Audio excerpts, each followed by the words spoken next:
Hello friends, welcome to our concept.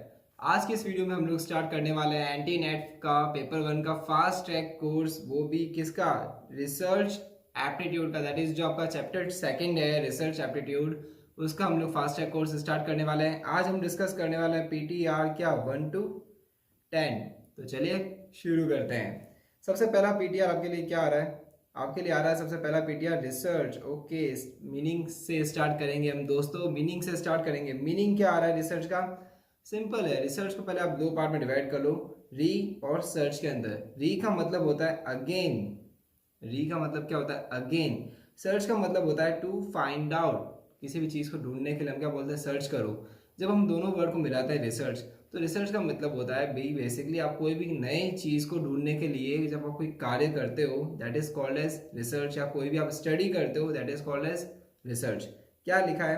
Therefore research is a careful investigation और inquiry specially to search for new facts in any branch of knowledge. मतलब कोई भी अगर आप कोई नई चीज़ ढूंढने के लिए, कोई भी डिस्कवरी करने के लिए, कोई स्टडी कर रहे हो, कोई भी चीज़ को इवेल्युएट कर रहे हो, तो वो क्या कहलाएगी? रिसर्च। ओके, नेक्स्ट पॉइंट में आपको दे रहे हैं कुछ एग्जांपल्स कि भाई रिसर्च किस किस चीज़ में की जा सकती है।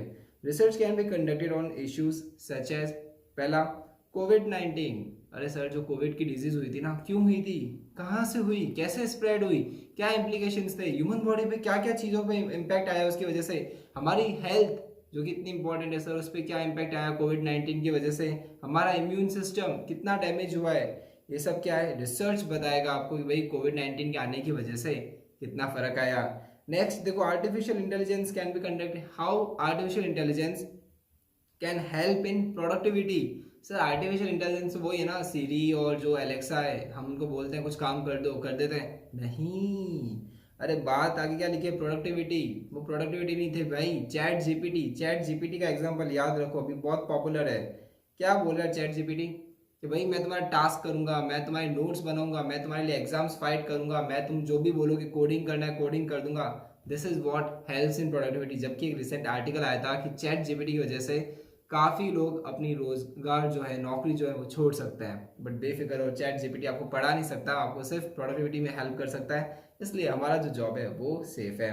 नेक्स्ट क्या आ रहा है? What is the impact of change in education policy. Education policy अगर नहीं ला रहे हो तो उसका क्या इम्पैक्ट आ रहा है? ये सब सवालों के जब हमको जवाब चाहिए होते हैं ना कि यार क्या है ये, क्या इम्पैक्ट आ रहा है, क्या चेंज लाना चाहिए, क्यों हुआ, कैसे हुआ, इन सब चीज़ों को तो हम बोलते हैं रिसर्च। ओके, तो point one point two clear. Next आता है डिस्क्रिप्टिव रिसर्च। डिस्क्रिप्टिव रिसर्च समझने के लिए सबसे पहले आपको एक चीज़ माइंड क्लियर करना पड़ेगा दोस्तों।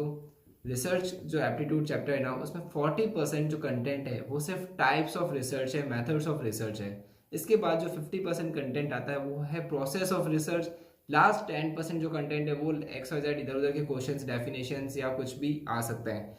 तो आपको जो पढ़ना है टाइप्स ऑफ रिसर्च, उसका एक ही तरीका है, नाम से याद करो और कोई ट्रिक नहीं है। अदरवाइज क्या होगा, आप हर बार कंफ्यूज रहोगे कि यार ये रिसर्च तो वो भी हो सकती थी, ये रिसर्च वो भी हो सकती थी, और मैच द फॉलोइंग क्वेश्चंस आएंगे, उसमें आप क्या फंस जाओगे। ठीक है, तो ये आपको रिक्वेस्ट है, नाम से ही याद करने की कोशिश करो, उससे एग्जाम में आपको बहुत हेल्प मिलेगी। सबसे पहली डिस्क्रिप्टिव रिसर्च को नाम से समझो। क्या लिखा है? रिसर्च का मीनिंग तो क्लियर हो गया, कोई भी चीज़ नहीं फाइंड आउट करने के लिए। डिस्क्रिप्टिव क्या बोल रहा है? To define. क्या बोल रहा है? किसी भी चीज़ को भाई डिफाइन करो।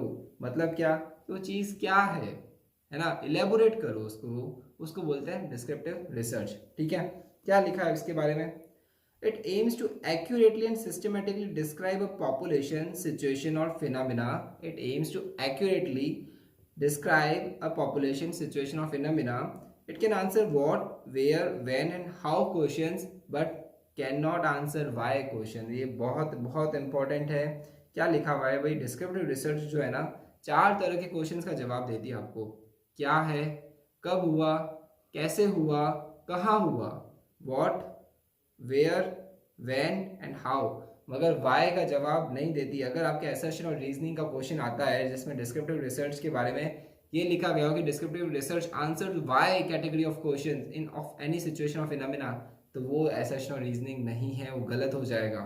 ओके, ध्यान रखना, 4 क्वेश्चंस को ये क्या करता है? आंसर करता है। 4 क्वेश्चन क्या है? What, when, where and how, why को नहीं करेगा। मतलब क्या, जैसे कोविड-19 है, क्यों हुआ वो नहीं बताएगा। डिस्क्रिप्टिव रिसर्च अगर कोविड-19 पे आप करते हो तो क्या बताएगा, क्या है कोविड-19, कहाँ पे हुआ, कैसे हुआ, कब हुआ, दैट्स इट। क्यों हुआ नहीं बताएगा। कौन? Descriptive research. क्लियर? इसमें कुछ एग्जाम्पल दे रखे आगे मैंने, क्या लिखा है, it include surveys and fact finding inquiry. Surveys and fact finding inquiry ये इसका पार्ट है। जैसे example NSS, that is national sample surveys and census can be taken as the best example. Census याद आ रहा है किसी को? जनगणना।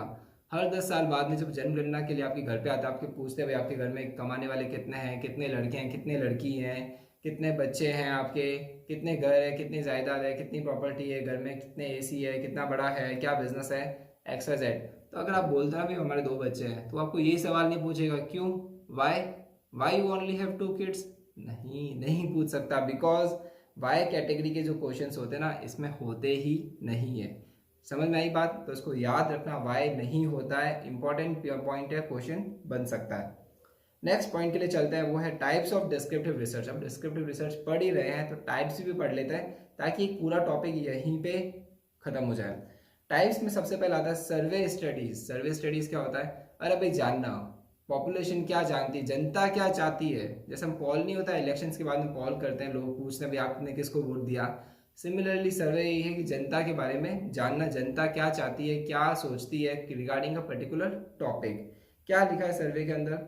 इन survey the researcher collects data according to the purpose of survey. अरे भाई जिस चीज का सर्वे है उसी का तो डेटा कलेक्ट करता है ना।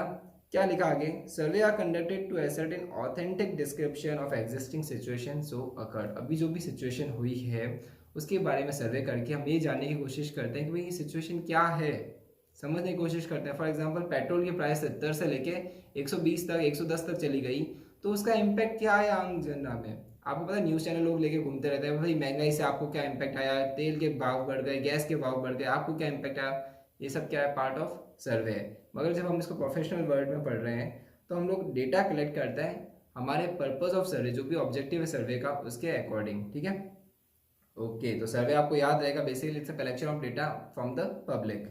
ओके, नेक्स्ट आता है को रिलेशनल स्टडीज। को रिलेशनल नाम से समझो, को रिलेशन मतलब क्या हुआ, एक वेरिएबल का दूसरे वेरिएबल के साथ कैसा रिलेशन है, इस बारे में स्टडी करते हैं।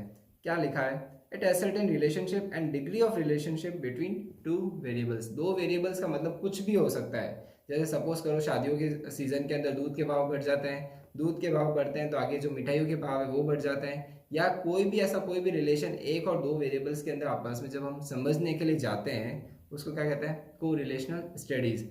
बेस्ट एग्जांपल अगर आपको एजुकेशन पॉइंट ऑफ व्यू से समझना है तो रिसेशन का समझो। रिसेशन और अनएम्प्लॉयमेंट, इन दोनों का रिलेशन आपस में समझो। जब आप इकोनॉमिक्स पढ़ोगे तब आपको ये चीज़ें बहुत अच्छे से समझाऊंगा। अभी सिर्फ मैटर क्लियर करने के लिए को रिलेशनल वेरिएबल्स क्या होता है, तो बेसिकली हम कोई भी 2 एस्पेक्ट पकड़ लेते हैं, सब्जेक्ट मैटर पकड़ लेते हैं और आपस में उनका रिलेशन को डिफाइन करने की कोशिश करते हैं कि जब भी रिसेशन आता है तो अनएम्प्लॉयमेंट की रेट क्या होती है? बढ़ जाती है, जो कि अभी रिसेंटली हो भी रहा है। आईटी सेक्टर के अंदर काफ़ी सारा ले ऑफ हो रहा है, हर की कोई कंपनी निकाल रही है, फेसबुक हो, अमेजोन हो, चाहे इंडियन कंपनीज भी हो।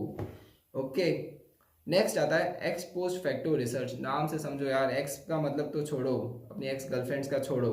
पोस्ट फैक्टो का मतलब क्या होता है? फैक्ट्स होने के बाद। मतलब क्या, कोई भी इवेंट अकर हो गया है, उसके फैक्ट्स भी अकर हो गए हैं, अब हम उसके बारे में रिसर्च कर रहे हैं, that is x post facto. Facts होने के बाद या इवेंट के होने के बाद हम उसकी क्या कर रहे हैं? रिसर्च। क्या लिखा है? Ex post facto study or after the fact research is a category of research design in which investigation starts after the fact. After the fact has occurred without interference from the researcher. मतलब क्या, fact हो चुका है sir, अब हम उसके बारे में स्टडी कर रहे हैं। देखो ऑलमोस्ट सिमिलर ही है, जनरली कोई भी इवेंट होने के बाद ही हम स्टडी करेंगे, है ना। बट आपको यहाँ पे एक्स पोस्ट फैक्टो अगर आपके उसमें आता है मैच द फॉलोइंग में, आपको क्या वर्ड याद रखना है? फैक्ट। आपको कौन सा वर्ड याद रखोगे? फैक्ट। ठीक है, अगर फैक्ट से रिलेटेड कोई भी लाइन लिखी हुई है मैच द फॉलोइंग में तो आपके लिए जाएगा एक्स पोस्ट फैक्टो। अदरवाइज आप हिस्टोरिकल या आप सर्वे भी चूज कर सकते हो, बिकॉज दोनों ऑलमोस्ट सिमिलर इवेंट्स हैं, इवेंट होने के बाद में ही हम एनालाइज कर सकते हैं। मैच द फॉलोइंग में आपको याद रखना है, अगर वर्ड लिखा हुआ रहा है फैक्ट तो क्या जाएगा? X post facto research. Clear?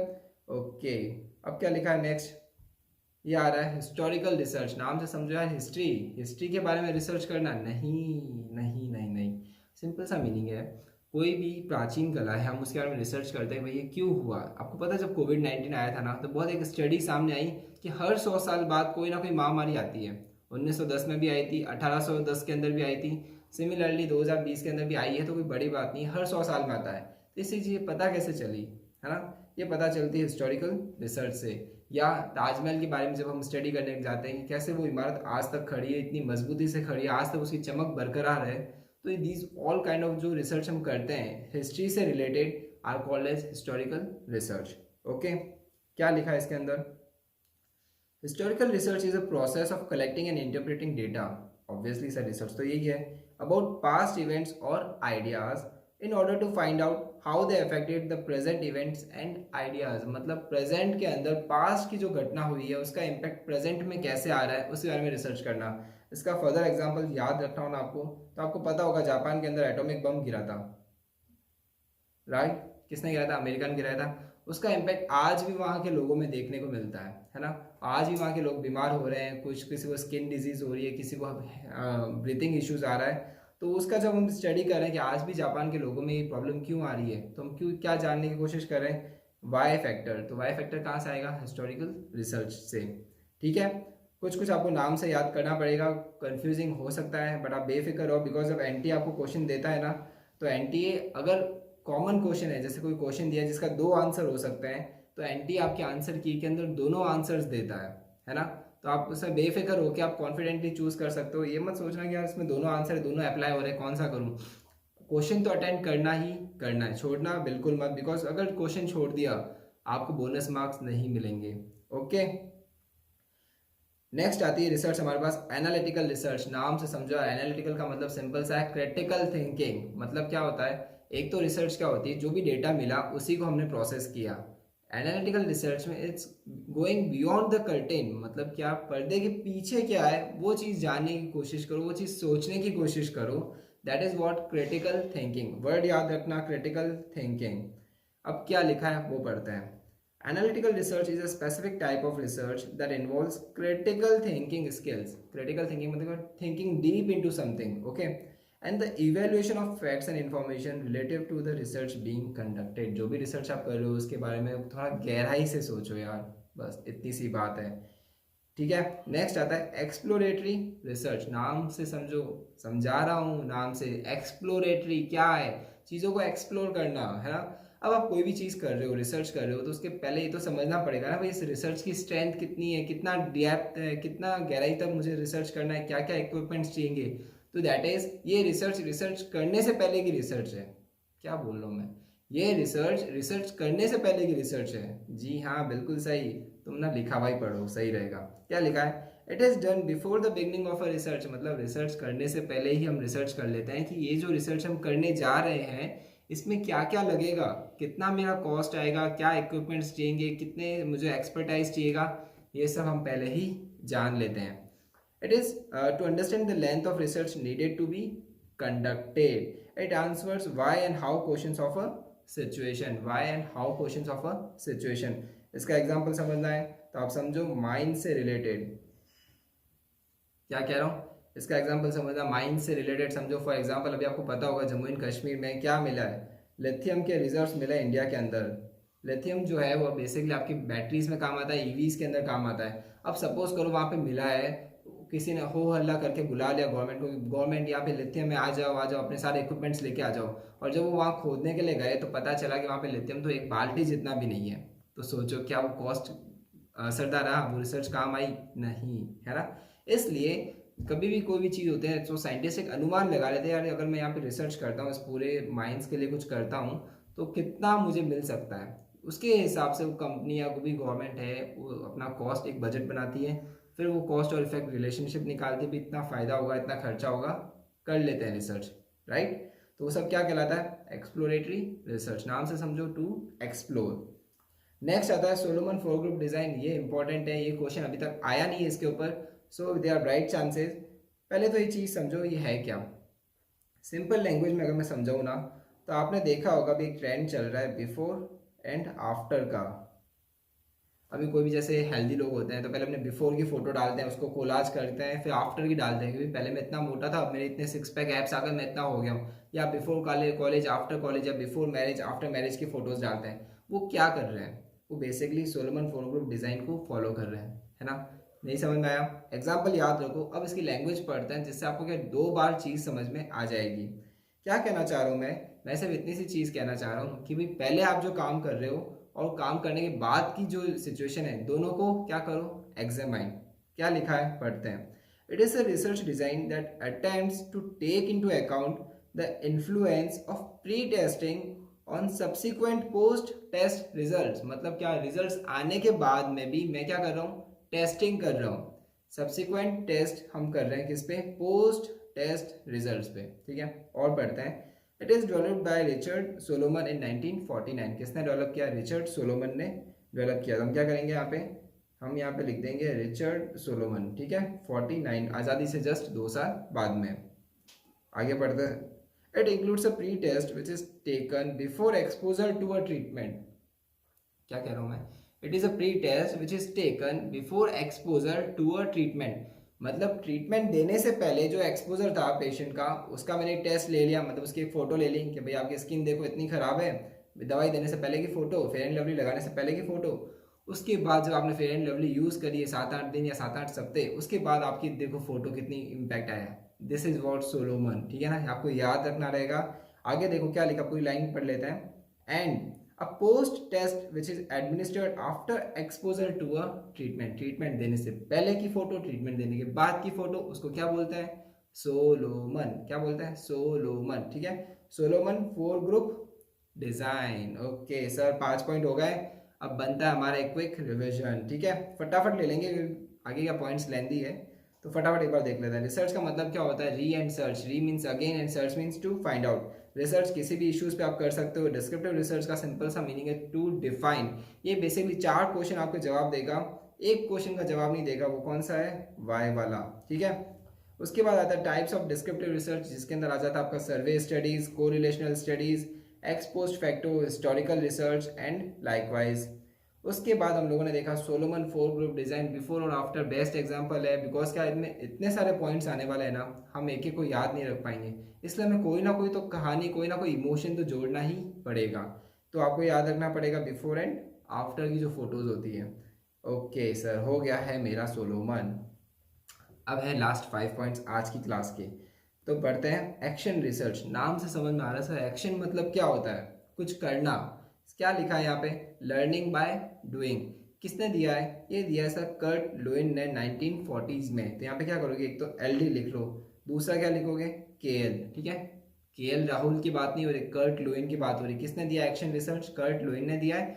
Learning by doing, simple सा मीनिंग। एक्शन रिसर्च क्या बोलता है, तुम्हें रिसर्च करनी है ना, तुम्हें तो ये पता करना है कि इसके अंदर क्या है, तो तुम खुद करके देखो। क्या बोल रहा है, तुम खुद करके देखो, ठीक है। क्या लिखा हुआ है, अब पढ़ते हैं language. It is identifying the problem and providing solutions to solve the problem. मतलब क्या, खुद ही प्रॉब्लम को आइडेंटिफाई करो, खुद ही प्रॉब्लम को सॉल्व करो। सर ये कुछ कुछ आपको याद आ रही है मूवी गब्बर इज बैक करके, है ना, पोस्टर आ रहा है देखो। गब्बर इज बैक का क्या हो रहा है, गब्बर इज बैक में क्या था, अक्षय कुमार किसी भी डिपार्टमेंट में जाता था, खुद ही प्रॉब्लम को आइडेंटिफाई करता था। जैसे पीडब्ल्यूडी में गया, पता चला ये आदमी करप्ट है, इसकी वजह से काम सही से नहीं हो रहा है, उठाया टपकाया। वापस दूसरे डिपार्टमेंट में गया, इलेक्ट्रिसिटी में, उठाया टपकाया। फिर कहीं और गया, वाटर वर्क्स में, उठाया टपकाया। तो क्या कर रहा था basically Akshay Kumar Gabbar is back में, जिस भी डिपार्टमेंट में सबसे करप्ट पर्सन था, जो भी काम को अंजाम देने में रोक रहा था, उसी को उठाया टपकाया, डिपार्टमेंट को सही किया। सिमिलरली आपको ये क्या बोलता है एक्शन रिसर्च, प्रॉब्लम आइडेंटिफाई खुद ही करो, खुद ही उसको क्या करो, सॉल्व करो। क्या बोला है, प्रॉब्लम खुद ही आइडेंटिफाई करो और उस प्रॉब्लम का सॉल्यूशन भी तुम ही दो। तुम ये मत बोलो ये प्रॉब्लम है, नहीं, तुम प्रॉब्लम के साथ क्या लाओ, सॉल्यूशन। ओके, इसको क्या कहा जाता है, साइकिल ऑफ इंक्वायरी। मतलब क्या है, आपकी जो इंक्वायरी है ना, वो चलती रहती है, चलती रहती है। मतलब क्या, एक प्रॉब्लम सॉल्व करी, दूसरी प्रॉब्लम, दूसरी सॉल्व करी, तीसरी problem, and day by day आप प्रॉब्लम्स को क्या करते हैं, सॉल्व। ओके, ये स्टीफन कैमिन्स ने एक मॉडल दिया था। इनका ये कहना था कि भाई जो एक्शन रिसर्च है ना, वो इस कंसेप्ट पे वर्क करता है, plan, act, observe and reflect. देखो इसके अंदर नाम जो है ना इतना रेलिवेंट नहीं है, ठीक है, पर मैंने दे दिया, अगर आपको याद रह जाए तो बहुत अच्छी बात है। कर्ट लुइंस तो आपको याद रखना ही पड़ेगा। अब ये इंपॉर्टेंट है, क्यों? क्योंकि इसको एनटीए का ना ये सबसे फेवरेट टॉपिक है। क्या है? फेवरेट। किसी ना किसी के अंदर तो देता ही देता है, जैसे कभी कॉमर्स में दे देगा, मैनेजमेंट में दे देगा, लैंग्वेजेस के एग्जाम में दे देगा, कहीं पे भी दे देगा, मगर ये पता नहीं इसका फेवरेट टॉपिक है ना? क्या होता है, बहुत बेसिक क्वेश्चन आता है, ये आपको सिर्फ सीक्वेंस पूछता है इसके अंदर कि भाई इसका सीक्वेंस क्या है। एक्शन रिसर्च के अंदर जो हम एक्शन रिसर्च करते हैं, what is the correct sequence, तो आपको याद रखना होगा प्लान, एक्ट, ऑब्जर्व, रिफ्लेक्ट। क्या करोगे? PAONR, power. क्या लिखोगे? पावर। क्या लिखोगे? Power. PAOR, that is plan, act, observe, reflect. ये इसका करेक्ट सीक्वेंस है। ठीक है, सीक्वेंस आपको वहां पे दे रखे होंगे, 4 ऑप्शंस दे रखे होंगे, आपको करेक्ट सीक्वेंस को फाइंड आउट करना होगा। ध्यान रखना एक्शन रिसर्च के अंदर क्या, कर्ट लुईस पहला, दूसरा लर्निंग बाय डूइंग, और तीसरा क्या करना है? पावर। क्या लिखा है? Power. PAOR, plan, act, observe, reflect. ठीक है फ्रेंड्स, तो ये आपका हो गया। और सब साइकिल ऑफ इंक्वायरी भी था, आई एम एक्सपेक्टिंग कि आपको ये याद आ जाएगा। अब बढ़ते हैं नेक्स्ट टॉपिक की तरफ, जो कि है एटीट्यूडिनल स्किल। वापस नाम पे चलो, नाम की जो साइकोलॉजी ना रिसर्च के अंदर बहुत काम आने वाली है आपके। मैं सच बता रहा हूँ, अगर लेक्चर्स भी देख लो और आपने रिविजन नहीं भी किया ना, आप एग्जाम में बैठे बैठे सिर्फ नाम से याद कर सकते हो कि यार टॉपिक है क्या। सबसे पहले बढ़ते हैं एटीट्यूडिनल। एटीट्यूडिनल का मतलब होता है बिहेवियर, जैसे मेरा बिहेवियर आपके लिए कैसा है, आपका बिहेवियर आपके फ्रेंड्स के लिए कैसा है। फिर होता है स्केल का मतलब क्या हो गया, एक तरह से रेटिंग देना। क्या देना? रेटिंग। मतलब क्या? बिहेवियर की रेटिंग। जैसे आपका सबसे बेस्ट फ्रेंड कौन है, कोई भी हो सकता है, उसके बाद आपका सेकंड बेस्ट फ्रेंड कौन है, थर्ड बेस्ट फ्रेंड कौन है, या छोड़ो मेरी बात कर लेते हैं यार, मेरे से पढ़ रहे हो ना, मेरी बात करो। मैं आपको मेरी रेटिंग देने के लिए बोल रहा हूँ। जी हाँ, मैं क्या बोल रहा हूँ, आपको बताना कि मैं कैसा पढ़ाता हूँ। तो मैंने क्या किया, कुछ क्वेश्चंस आपको पूछ लिए, आपने उसमें मार्किंग्स दे दी, 1 to 5 दे दिया, 1 to 10 के अंदर बीच में कोई भी रेटिंग दे दिया। आप याद करो, आप कहीं पे भी रेस्टोरेंट में जाते हो ना, आपको एक फीडबैक फॉर्म आता है। फीडबैक फॉर्म में वो क्या पूछते हैं कि भाई हमें बताओ हमने कैसा काम किया, that is what feedback form. ठीक है, एटीट्यूडल स्किल क्लियर हुआ कंसेप्ट। अब समझो लिखा क्या है ना? यही मेरा स्टाइल है, मैं पहले कंसेप्ट समझाता हूँ, उसके बाद हम लैंग्वेज पढ़ते हैं, ताकि हम कंसेप्ट को लैंग्वेज से कोरिलेट कर लें, है ना? अदरवाइज क्या होता है, लैंग्वेज पहले पढ़ा दूंगा ना, आपको बिल्कुल मजा नहीं आएगा, आप उसको ध्यान भी नहीं दोगे। पढ़ो क्या लिखा है। Attitudinal scales provides a quantitative measurement. Numerical format के अंदर का मतलब क्या हो गया, जैसे 0 to 5 हो गया, 1 to 10 हो गया, कैसा भी हो सकता है। किसका दे रहा है? ऑफ एटीट्यूड, ओपिनियंस और values by summarising in numerical scores given by an individual to a researcher. Researcher को जब किसी टॉपिक के बारे में या किसी भी पर्सन के बारे में जानना होता है, तो कुछ क्वेश्चंस को फॉर्म करेगा और बोल देगा भाई आप इसको रैंकिंग दे दो, ताकि मुझे पता चल जाए क्या है। जैसे फॉर एग्जाम्पल अभी इलेक्शन आने वाले हैं, तो हम ये जानना चाहते हैं भाई मोदी जी की पॉपुलैरिटी कितनी है, या मोदी जी ने कैसा काम किया है, या मोदी जी के बाद में और कौन कौन जो है वो प्रधानमंत्री के दावेदार है। तो हम कुछ नहीं करेगा, रिसर्चर एक क्वेश्चन बनाएगा और सबसे पूछ लेगा। ठीक है, बहुत सिंपल सा कंसेप्ट है ये, है ना? 3 तरीके की स्केल होती है एटीट्यूडिनल स्केल, 3 तरीके की होती है। पहली लिकर्ट स्केल, फिर थर्स्टन स्केल और गटमैन स्केल। सबसे पहले पढ़ते हैं लिकर्ट स्केल। लिकर्ट स्केल क्या बोलता है कि भाई जिसका भी एटीट्यूड है ना, वो एक लाइन के तरह होता है। क्या बोल रहा है एटीट्यूड? भाई जिसका भी एटीट्यूड है वो एक लाइन की तरह होता है। मतलब क्या, स्टार्टिंग फ्रॉम अ पॉइंट और एंडिंग फ्रॉम अ पॉइंट के बीच में कहीं पे भी उसका एटीट्यूड आ सकता है, किसी का भी बिहेवियर उसको वैसा लग सकता है। क्या मतलब हुआ, जैसे आप किसी भी चीज़ से तो क्या स्ट्रांगली एग्री हो सकते हो या स्ट्रांगली डिसएग्री हो सकते हो। तो लिकर्ट स्केल क्या बोलता है, जो भी उसका बिहेवियर का रेंज है ना, वो इसके बीच में ही रहेगा। ठीक है, अब पढ़ते हैं लिखा क्या है। Likert scale assumes that the strength and intensity of an attitude is linear. Linear मतलब क्या, एक लाइन होता है। Is on a continuum from a strongly agree to a strongly disagree. Continuum basis मतलब एक continuum लाइन पे basis होता है। आप या तो strongly agree हो सकते हो, या agree हो सकते हो, या not definite मतलब मुझे कोई फर्क नहीं पड़ता, फिर disagree हो सकते हो, strongly disagree हो सकते हो। ठीक है, तो इस तरीके से हम किसी के बारे में भी एटीट्यूड के बारे में जान सकते हैं। किसमें लिखा है? Likert scale. ठीक है, थर्स्टोन क्या बोलता है? ये बोलता है वेटेज। क्या बोलता है? वेटेज। इसको याद करने के लिए आप याद करो, एवेंजर्स के अंदर एक थोर नाम का एक कैरेक्टर था, उसके पास एक हैमर हुआ करता था। वो हैमर किसी से लिफ्ट नहीं हुआ पूरी एवेंजर्स की मूवी में, अदर देन कैप्टन अमेरिका, क्योंकि उसके अंदर वेट क्या था? बहुत ज्यादा। थर्स्टोन के अंदर क्या था? वेट ज्यादा। थोर के जो हैमर था उसमें वेट क्या था? बहुत ज्यादा। अब मैं कहना क्या चाह रहा हूँ यार, इसमें क्या बोल रहा हूँ मैं, समझ में आ रहा है? मैं कह रहा हूँ इसमें वेट बहुत ज्यादा था, किसमें? हैमर में, इसलिए उसको कोई लिफ्ट नहीं कर पाया। सिमिलरली जो थर्स्टोन स्केल है, ये यही बोलता है कि भाई जो भी क्वेश्चनर्स हैं आपके पास, उसमें आप वेट को असाइन करो। वेट का मतलब वजन से बात नहीं हो रही है। जैसे कोई भी क्वेश्चन है, फॉर एग्जांपल मैंने कैसा पढ़ाता हूँ, सिंपल सा एक वेट दे दिया 1, उसके बाद क्या मैं आपके क्वेश्चंस को एड्रेस कर रहा हूँ, क्या मैं आपकी क्वारीज को सॉल्व कर पा रहा हूँ, उसका वेट दे दिया 2। थर्ड क्वेश्चन, क्या आपको मेरी भाषा, मेरा लैंग्वेज, मेरे पढ़ाने का तरीका, मेरे बोलने का स्टाइल कुछ समझ में आ रहा है, उसका वेट दे दिया 3। उसके बाद जब भी उसके वर्ड्स आएगा उसको हम लोग इनटू वेट करके उसकी टोटल समराइजिंग स्कोर निकाल लेंगे।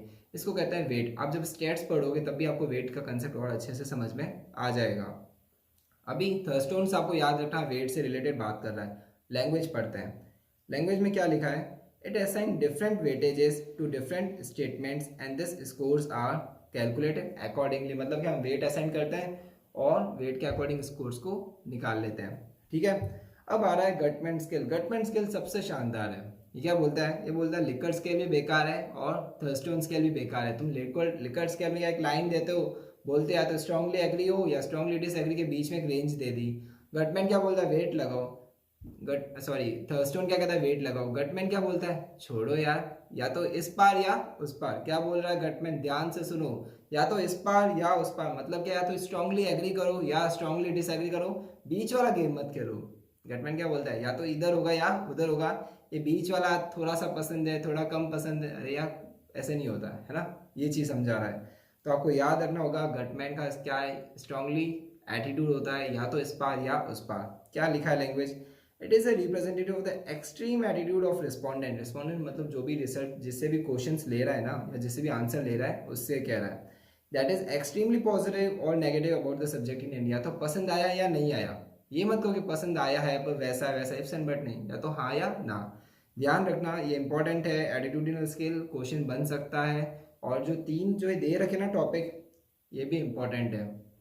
मैच द फॉलोइंग भी आ सकता है, स्टेट क्वेश्चन भी आ सकता है। आपको सिर्फ सिंगल सिंगल वर्ड याद रखना है। लिकर्ट के अंदर एक सीधी सी लाइन है आपके पास, थर्स्टोन के अंदर थोर का हैमर आपको याद रखना है, वेटेजेस को याद रखना है। गटमैन सीधी सी बात बोलते हैं, या तो हाँ या ना, दैट्स इट। स्ट्रॉन्ग एटीट्यूड या तो एक्सट्रीमली एग्री या एक्सट्रीमली डिसएग्री, बीच का कोई गेम नहीं है उसमें। ओके, तो ठीक है, 7th पॉइंट हो गया है। अब आ रहा है आपके पास 8th पॉइंट, जो कि है बहुत ही इंपॉर्टेंट। क्या लिखा हुआ है, फॉर्मुलेटिंग हाइपोथेसिस। क्या है फॉर्मुलेटिंग हाइपोथेसिस, पूरी जो रिसर्च है ना दोस्तों, सिर्फ हाइपोथेसिस के ऊपर टिकी हुई है। आप मानोगे नहीं, मगर रिसर्च आप जितनी भी पढ़ोगे ना, हाइपोथेसिस जो वर्ड है आपको काफ़ी जगह मिलेगा। इसलिए आप इसको ध्यान से सुनना और तसल्ली से सुनना। क्या लिखा है हाइपोथेसिस, मैं सिंपल सा आपको एक एग्जांपल से समझा रहा हूँ। आप ये समझो, हम जब भी कोई मूवी देखने के लिए जाते हैं, ट्रेलर देखते हैं, तो हमको क्या एजम्पशन लेके चलते हैं कि यार ये मूवी जो है वो बहुत अच्छी होगी, इसके अंदर ये स्टार कास्ट है, ये वो एक्टर्स आ रहे हैं, ये ट्रेलर बहुत अच्छा लगा, तो मूवी डेफिनेटली क्या होगी, अच्छी। हम ये क्या मान के एजम्पशन लेके चलते हैं। फॉर एग्जाम्पल ट्यूबलाइट आई थी, ट्यूबलाइट किसकी मूवी है, सलमान खान की। तो हम सब ने क्यों देखी, भाई सलमान खान है तो डेफिनेटली मूवी तो अच्छी होनी है, इसलिए हम सब ने उसको देखी। बट अनफॉर्चुनेटली मूवी हमें खुद समझ में नहीं आई। अब हम ये जो चीज़ मैं आपको समझा रहा हूँ ना स्टोरी, इसको समझो कि हम जब चीज़ करने के लिए जा रहे थे, हमने एक एजम्पशन लिया कि हाँ मूवी जो है वो बहुत अच्छी होगी, है ना, क्योंकि सलमान खान उसके अंदर एक्टर है। जो एजम्पशन लिया ना हमने किसी एक्टिविटी से रिलेटेड या किसी भी इवेंट से related, that assumption is called as hypothesis. समझ लो मेरी बात को।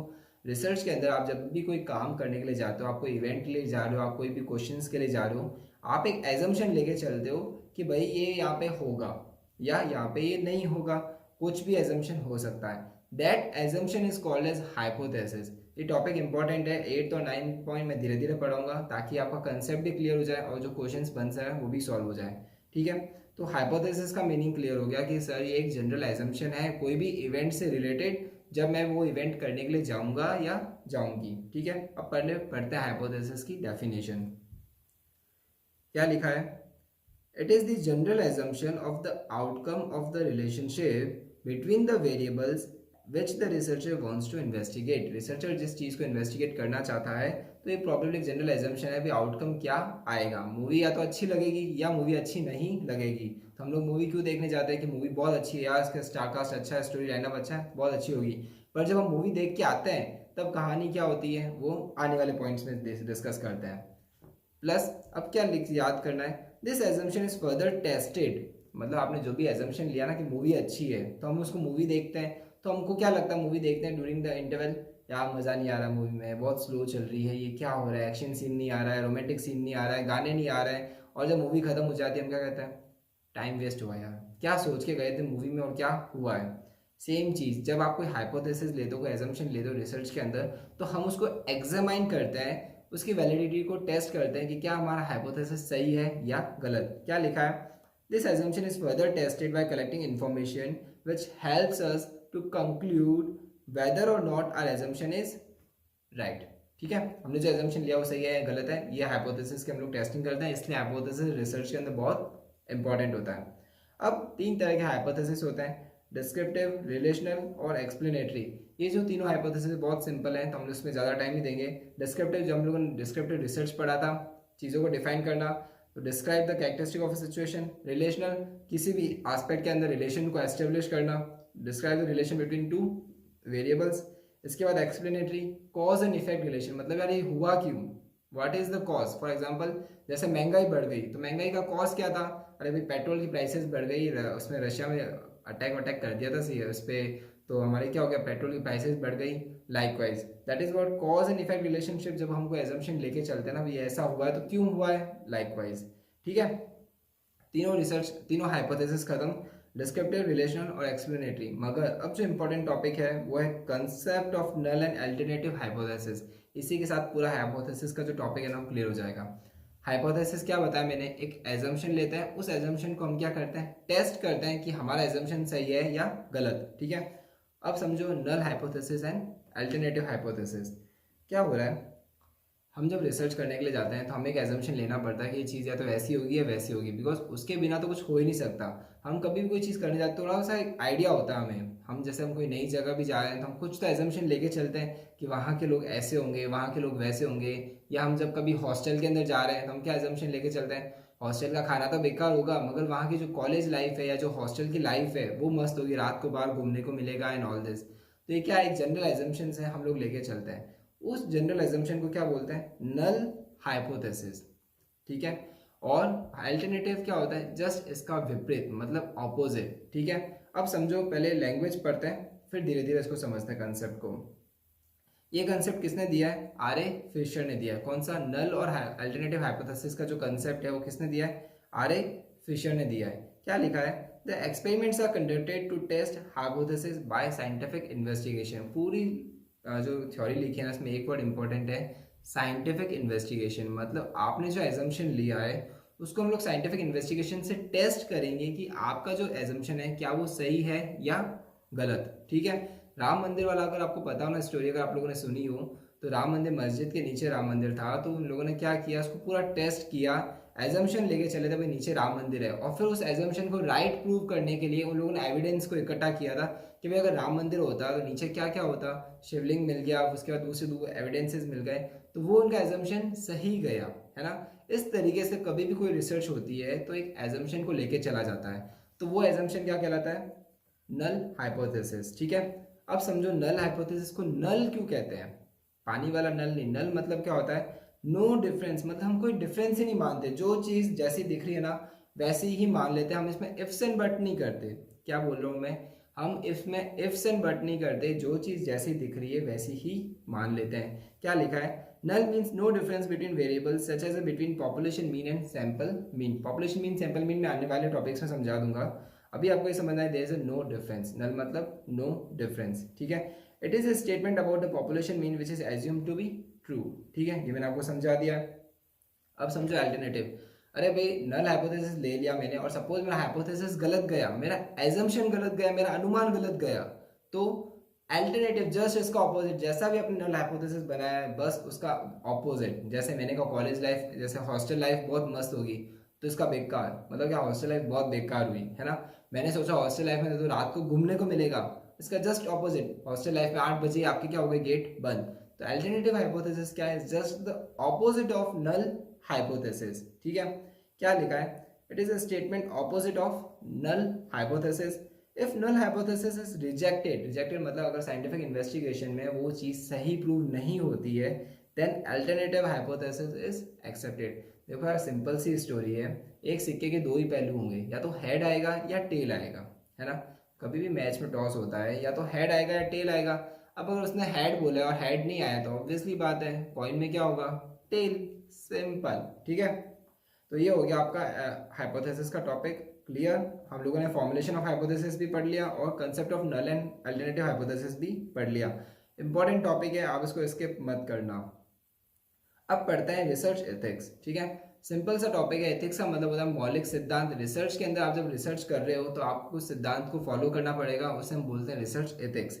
क्या लिखा है, ethics are the principles and guidelines that helps us to hold the things that we value, है ना। देखो यार क्या होता है, कुछ चीज़ें लीगली सही होती है और कुछ एथिकली सही होती है। फॉर एग्जाम्पल लीगली क्या है कि आपका राइट है, आप सर्वे कर लो। आप किसी के जैसे सपोज करो बच्चे नहीं है, 40-45 साल के हो गए, उनके बच्चे नहीं है, आपको क्या राइट है, आप सर्वे कर रहे हो तो सर्वे आप पूछ सकते हो आपके बच्चे कितने हैं, क्या हुआ and all this.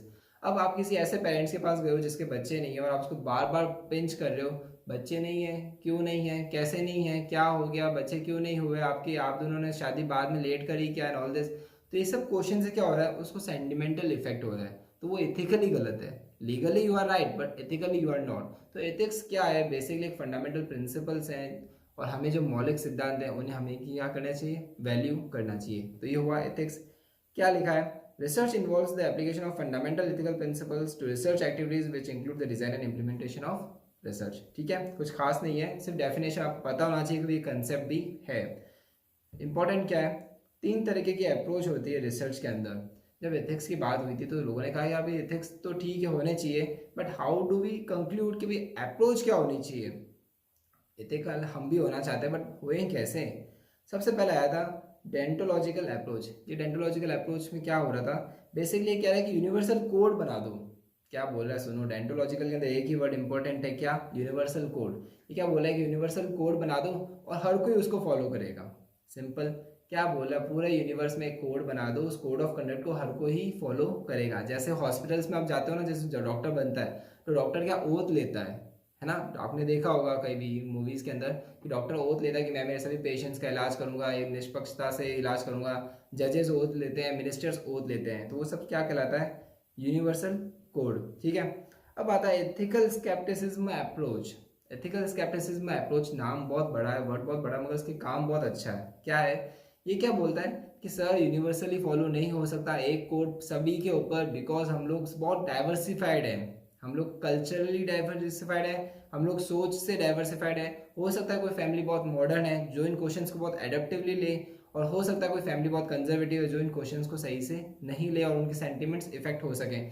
So basically ये क्या कहना चाह रहा है कि भाई ये पर्सनली आपको देखना पड़ेगा कि एथिक्स का डिसिप्लिन क्या बोलता है। क्या लिखा है, it states that ethical standards are not universal, ध्यान रखना word are not universal, but are related to one's own particular culture and time. हर किसी के समय समय की बात है, हर किसी के जो कल्चर है उसके रिलेटेड है, तो एथिक्स भी आपको वैसे ही मानने पड़ेंगे।